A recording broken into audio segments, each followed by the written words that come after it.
Hi there. Welcome to this special edition of Daniel Davis Deep Dive. Obviously, I'm not Daniel Davis. I am filling in for him while he is on a well deserved vacation. Uh, Today, we're going to talk about propaganda, Nord Stream pipeline, and how the various governments around the world like to feed you a healthy helping of cow manure. There's some cruder expressions for it, but let's be polite in this case. So yesterday, the Wall Street Journal comes out with a story that they've got not just a story, but the story, the truth about what happened to the Nord Stream pipeline. Uh, I describe their account as the Gilligans Island version. If you're familiar with Gilligan's Island, the TV show, the captain and Gilligan, they set sail for a 3-day cruise and didn't come back. They got stuck on an island. It was Gilligan and Marianne and Ginger, the professor, and the Howells. That's sort of the account that they're presenting in the Wall Street Journal. That it was five guys and a chick that climbed on a boat that I guess they got drunk and decided this would be a good idea. But really, when you read through the story, they're blaming that this was Zelensky was involved, but ultimately the fall guy who gets the blame, former General Zaluzhniy, who was leading the Ukrainian army, but was relieved of command last year, replaced by General Syrskyi. Syrskyi is known as the Butcher, and he is living up to his name, Butcher, not because he kills the enemy, but because he gets his own guys killed. Zaluzhniy is supposedly an ambassador for Ukraine in London, except they've also already got an ambassador. So it's not clear what's up with him. But as part in the reporter who wrote this article for the Wall Street Journal in preparation for it called Zaluzhniy up, and Zaluzhniy was like, "What? No, that didn't happen." But it gives a very elaborate account, and it's designed, it coincides with the Germans bringing criminal charges against one of the Ukrainians who is hiding out or not hiding out, but in Poland. Apparently they know where he is, but the Poles aren't rushing out to pick this guy up. Now, the first thing, whenever you read the media, particularly the Washington Post, the New York Times, or the Wall Street Journal, and you see a story like this, you always have to ask yourself, why is this coming out now? What is this just a happy coincidence that the reporter got energized and decided this would be a great story and it just appears now? Or is there something else afoot? Now, the original account of what actually happened with Nord Stream was provided courtesy of Seymour Hersh on his Substack platform 2 years ago. And he laid out that this was a U.S. government operation carried out by personnel attached to the CIA. The base, the site that he talks about in Florida, he didn't identify this in his article, but where these divers came from is actually the CIA base for maritime operations. So, coincidence? I don't believe in coincidence. The Wall Street Journal account describes people who are, they're described as professional divers, but no real evidence to support that. They come across more like recreational divers. But the task of carrying explosives and properly planting them on a pipeline that far under the ocean is not something that weekend scuba divers can routinely do at all. In fact, what's interesting in the Wall Street Journal article, they describe how they, in one moment, they drop one of the explosives over the side before they even get to the right area. And then the fact that they're out there sailing around with a Ukrainian flag on their mast. Yeah, that's a low-key undercover operation. So Cy Hersh's story was that this was in fact directed by the United States. And we have great circumstantial evidence to support that. Immediately after the blast, the current Polish Foreign Minister Sikorski, who just happens to be married to a prominent U.S. neoconservative by the name of Anne Applebaum, was quick to tweet out, "Hey, thanks to the United States, great job." He later took the tweet down, realized that probably wasn't too smart. The Liz Truss, who was then the Prime Minister of England, she was quick off the starting block as well to send congrats to the United States. So this was a U.S. operation. What makes the Wall Street Journal story so strange, and in subsequent, in reporting on German actions, that they've now indicted a Ukrainian. So Germany continues to supply tens of millions of dollars in military aid to Ukraine. And yet the Ukrainians carried out, because this was not just some isolated people, this was a government policy in Ukraine to attack Nord Stream. And in blowing up Nord Stream, destroyed a critical component of Germany's economy. There's a video that will give you a little bit of background on this to set the stage. Gary, let's go ahead and show the Nord Stream video.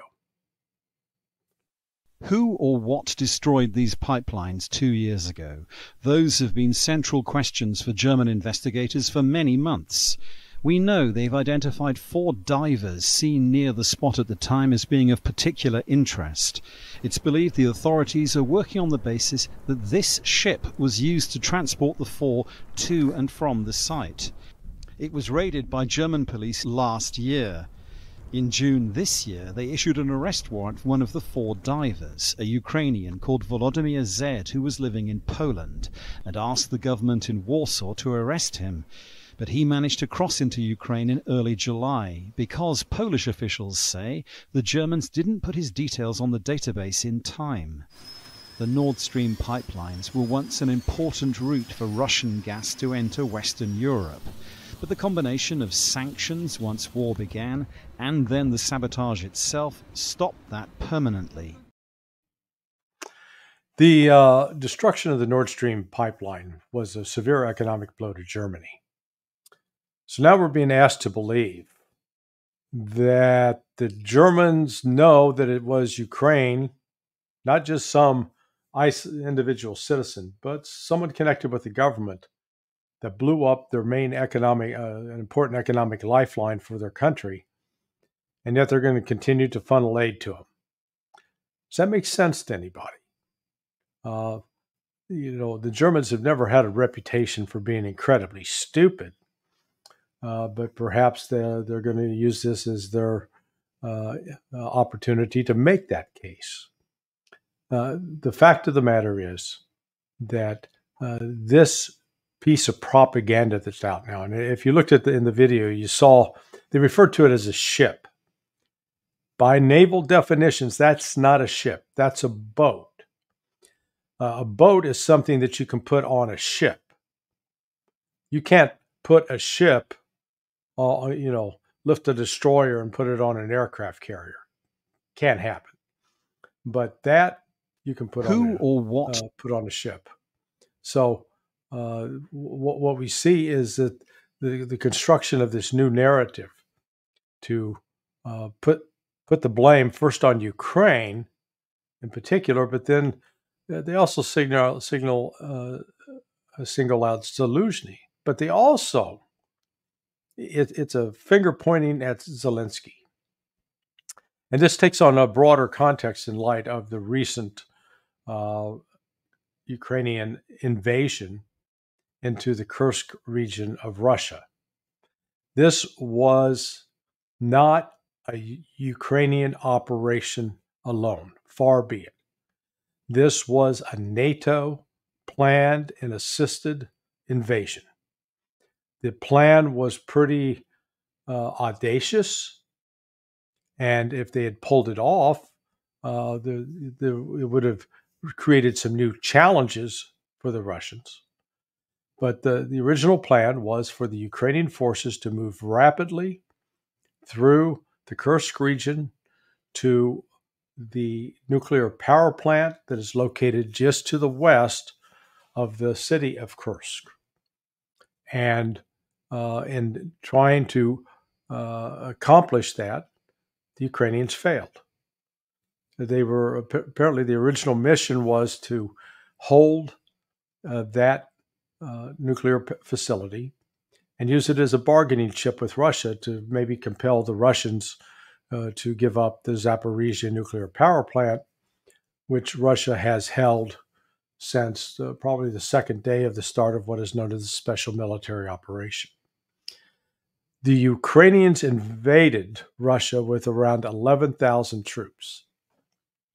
And a lot of these troops were rapidly redeployed from the Donbass region. Some were notified just 24 hours in advance to move. So this was not something that was well rehearsed with units that were practicing the movements that they would need to do. The plan was on paper, and they assembled the units and would tell them, here's what you're supposed to do. But apparently they did not have ample opportunity to rehearse. In tandem with that operation, you've seen a lot of propaganda. For example, Ukrainian soldiers are taking selfies in front of the town signs. You'll see a sign behind the soldier saying, you know, this is Redovka. Well, then you go in to see other pictures. They got 4 or 5 other towns. It turns out all they're doing is they're photoshopping the title. It turns out it's the same picture, same person. They're showing tanks rolling through Kursk, Ukrainian tanks rolling through Kursk. Only problem is it's a picture of Kiev. So they're going all in on the propaganda to convince the West, yay, we're winning. Boy, we're triumphing. Meanwhile, at least 1/3 of that invading force has been destroyed already. 2/3 of the artillery, the armored vehicles, and the tanks have been destroyed. And the Ukrainians are discovering once again the lesson, what they failed to learn in the so-called counteroffensive of 2023, that whenever you try to launch an offensive operation like this without air power, it is doomed to failure.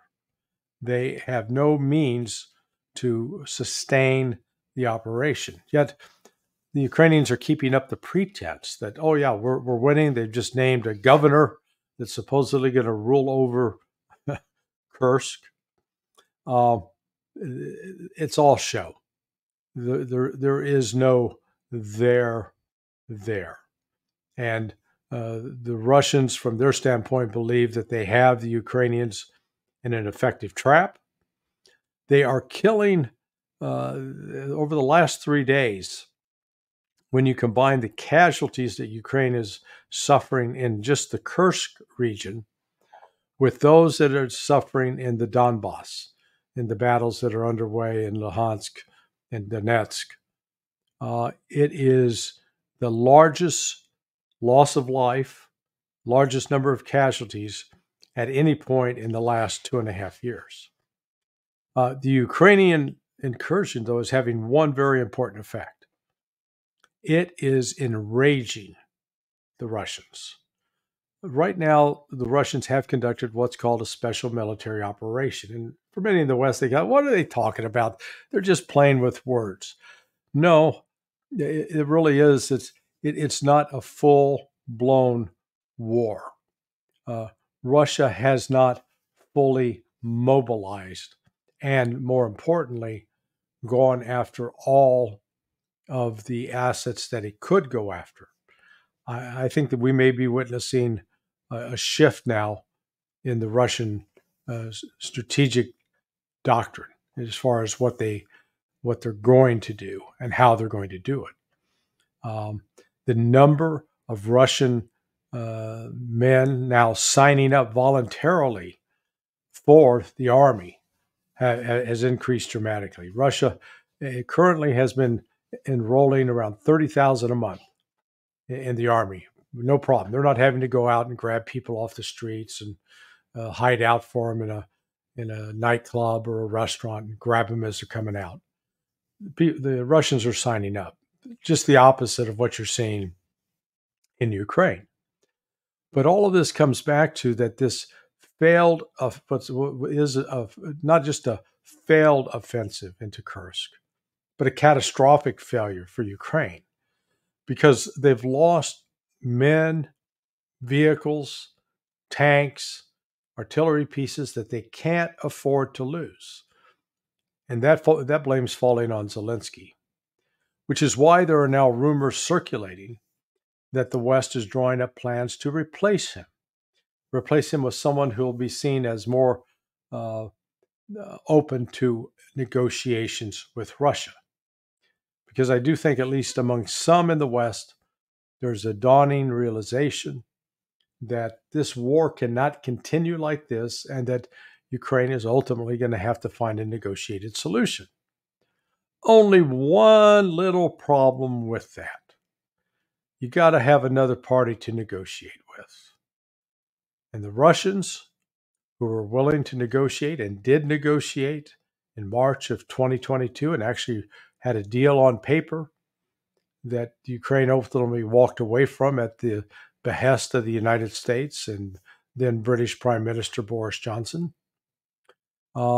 The Russians just came out about a month and a half ago, with another proposal. This proposal was harsher. The one from March of 2022 would have had the Russians relinquishing they're pulling the troops out of Donetsk and Luhansk. But now their proposal is they're going to keep Donetsk, they're going to keep Luhansk, they're going to keep Zaporizhzhia, they're going to keep Kherson. And what the Ukrainians can do is pull their forces out immediately, stop the fighting, and then let's have a ceasefire and negotiate. That was the offer 2 months ago. Now the offer, while Vladimir Putin has not come forward with specifics, let me predict it is going to be very simple. Ukraine surrenders, and it'll be up to Russia to figure out what Ukraine gets to keep. This means that Russia is going to take Odessa.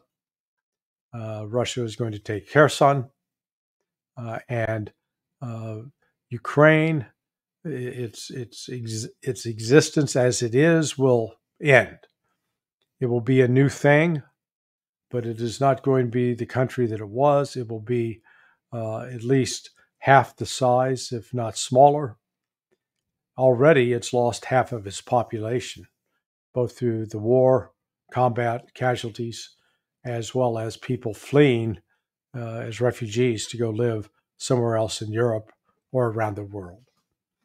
So right now, when you see this Wall Street Journal article that just comes out of the blue, giving the true story about what happened at Nord Stream, you realize that it's part of a broader propaganda effort. There's a lot at play here that's ultimately going to determine how long Volodymyr Zelensky remains in the office of president in Ukraine.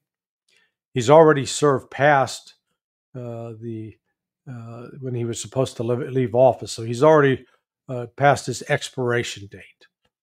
And now I think the West is beginning to come to grips with the reality that the Russians, in terms of their offensive on the ground in the Donbass, are moving so rapidly that we're looking at a potential collapse of the Ukrainian army in what was now eastern Ukraine by the end of September, if not sooner.